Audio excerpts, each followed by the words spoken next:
April 2. புனித Francis பவுலா.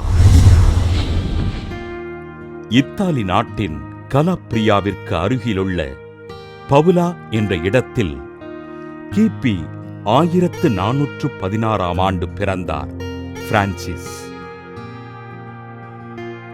உடல் நலம் குன்றியதினால் தன் ஒரு கண் பார்வையினை இழந்த பிரான்சிஸ் புனித பிரான்சிஸ் அசிசியாரின் பரிந்துரை ஜெபத்தினால் பார்வை பெற்றார்.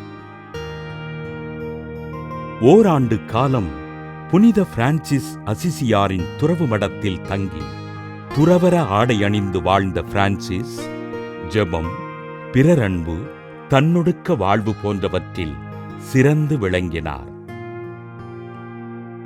தன் குடும்பத்திற்கு சொந்தமான இடத்தில் தனித்துறவு வாழ்வு வாழ்ந்த பிரான்சிஸ் கொசன்சா நகர் பேராயர் மேதகு பிர்கஸ் அவர்களின் அனுமதியோடு புதிய துறவற சபையினை தொடங்கினார்.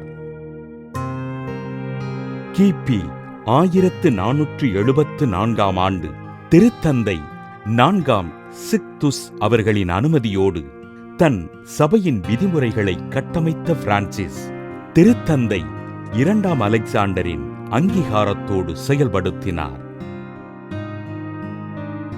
எண்ணற்ற துறவு மடங்களை கட்டி எழுப்பி இறையாட்சி பணிகளைச் செய்த பிரான்சிஸ் பெண்களுக்கான துறவு மடங்களை நிறுவி பெண் துறவிகளின் வழிகாட்டியாக திகழ்ந்தார். தன் துறவற வாழ்வில் ஜெபத்திற்கும் தியானத்திற்கும் அதிக முக்கியத்துவம் தந்து இறைபக்தியோடு வாழ்ந்த பிரான்சிஸ் கிபி 1507 ஆண்டு ஏப்ரல் 2ஆம் நாள் இறைவனடி சேர்ந்தார். புனித பிரான்சிஸ் அசிசியாரின் பாதுகாவலில் வாழ்ந்து ஆண்டவரின் பணிகளைச் செய்த பிரான்சிஸினை திருத்தந்தை 10ஆம் சிங்கராயர் கிபி 1519 ஆண்டு புனிதராக உயர்த்தி கருத்தரிக்க இயலாதவர்களின் பாதுகாவலராக அறிவித்தார்.